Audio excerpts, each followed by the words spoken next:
Bonjour à tous et j'ai le plaisir de recevoir aujourd'hui sur le plateau Henri Marcoux, directeur général adjoint de Tikeo Capital. Bonjour Henri. Bonjour Laurent.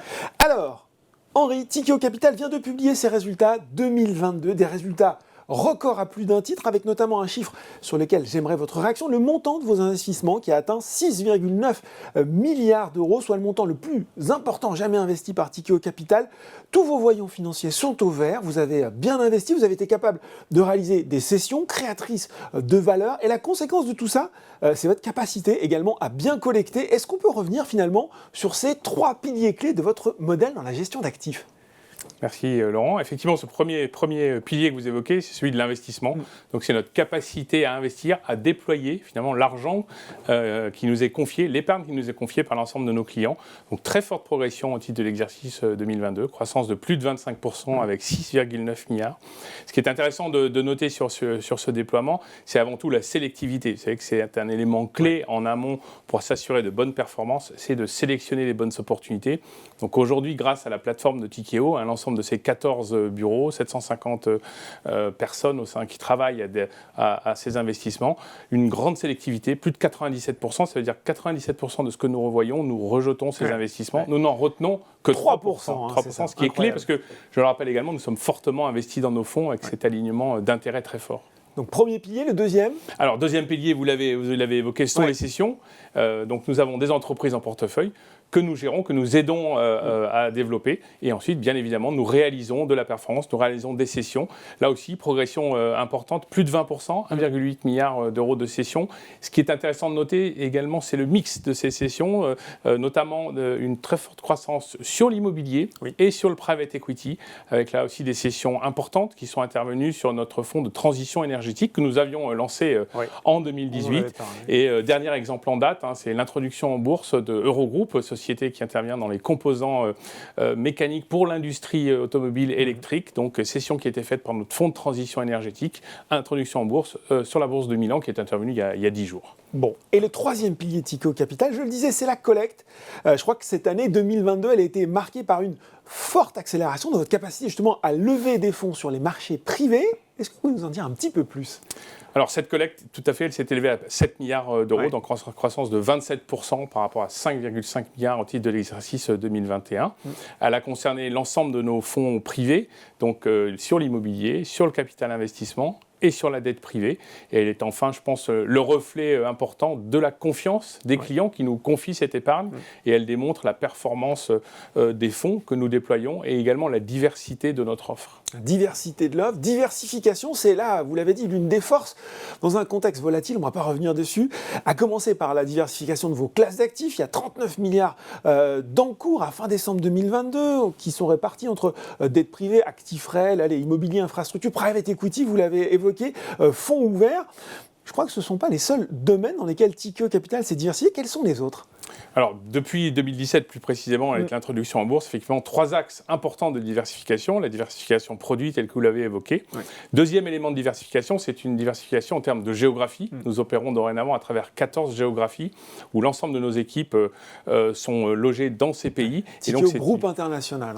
Totalement aujourd'hui, avec plus de 35 nationalités à travers le groupe. Et donc, l'ensemble de ces géographies nous permet d'avoir une diversification importante. Aujourd'hui, plus de 35% de nos encours proviennent de clients internationaux. Si on regarde en termes de flux, en termes de collecte, pour l'exercice 2022 plus précisément, c'est plus de 70% de la collecte qui provient de clients internationaux en termes de diversification. Troisième élément de diversification, c'est la nature de nos clients, avec des efforts qui ont été renforcés, notamment en 2022, pour de donner accès aux clients privés, aux individus, à l'ensemble de nos produits. Alors, le premier élément que nous avons, c'est tout d'abord la structure de nos produits. Aujourd'hui, il y a un certain nombre de produits qui sont accessibles pour les particuliers, nos SICAV, nos OPCVM ou encore les produits de Sofidy, les SCPI. Et enfin, nous avons renforcé maintenant depuis 3 ans notre capacité d'innovation, notamment pour réaliser des unités de compte, des partenariats qui ont été nombreux. Nous avions réalisé un partenariat avec le CNP dans le private equity, avec MACSF dans la dette privée.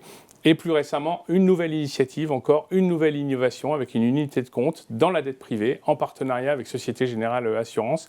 Et là, avec des objectifs très forts de décarbonation notamment. Ouais, voilà, donc Tikehau Capital, c'est aussi pour les investisseurs particuliers. Vous l'avez dit, objectif très fort de décarbonation. Justement, on l'avait évoqué lors de nos entretiens précédents, ces fonds dédiés à l'impact dans les secteurs, notamment de la mobilité bas carbone, de l'efficacité énergétique ou encore des énergies renouvelables.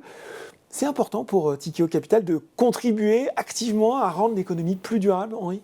Écoutez, Laurent, nous aimons à rappeler ça souvent, mais une de nos missions, notre mission en tant que gestionnaire d'actifs, c'est d'orienter l'épargne que nous gérons vers le financement des entreprises, tout en accélérant vraiment l'ensemble des changements positifs de notre société. Énormément aujourd'hui d'entreprises, de PME, qui ont besoin de ressources. Ces entreprises, elles sont soit à un caractère durable, soit elles souhaitent s'engager dans une démarche durable. Et nous sommes là, non seulement pour leur fournir des ressources financières, mais également pour les accompagner dans cette démarche de transition vers des modèles plus durables. Et je pense qu'à cet égard, vraiment, une des caractéristiques de Tikehau, c'est d'avoir su développer une offre produit impact qui répond justement à l'ensemble des enjeux et des changements structurels de notre société que nous sommes en train de vivre, des sujets de décarbonation, des sujets de nature, de biodiversité, de cybersécurité. Donc toute une gamme impact que nous avons développée. Élément important peut-être sur cette gamme, c'est l'ensemble des partenariats également que nous avons su nouer. Sur la transition énergétique dès 2018, où nous étions associés à Total Energy, ou encore plus récemment dans l'agriculture régénérative, où là, nous sommes associés avec Unilever pour cette nouvelle génération, nouvelle initiative de décarbonation.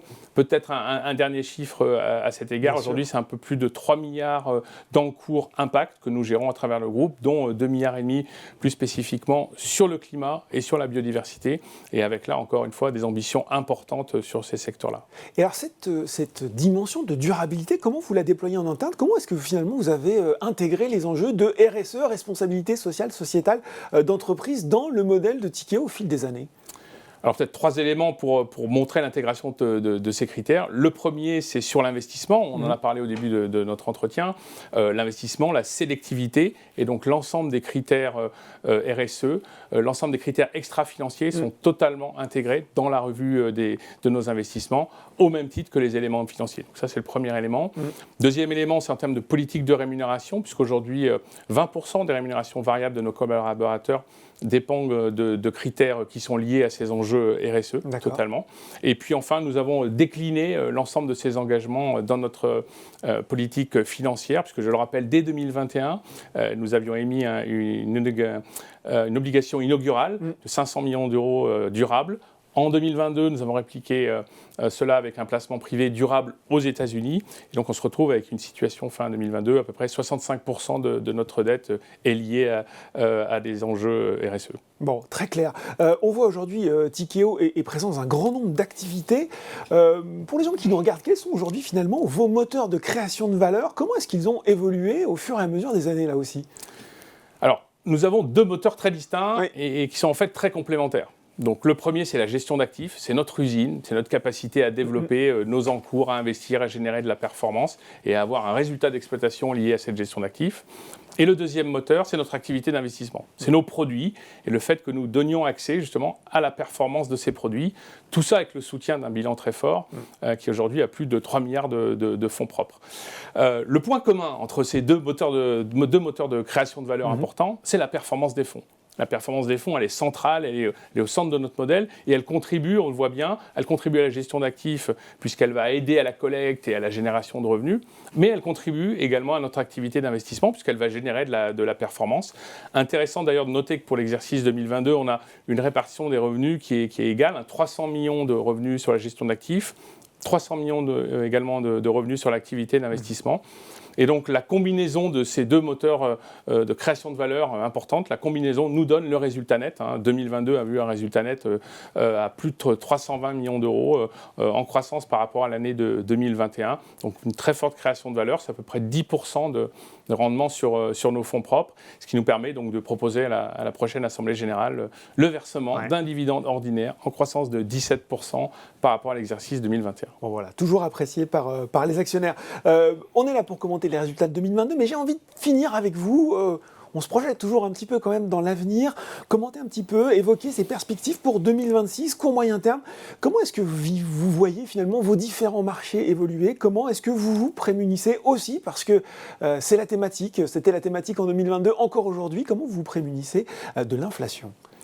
Alors, peut-être premier élément, mais pour parler de perspective, il faut parler du secteur sur lequel on opère. Je rappelle, c'est un secteur qui a connu une très forte croissance sur les 15 dernières années en termes d'allocation d'actifs de l'ensemble des donneurs d'ordre vers les actifs privés.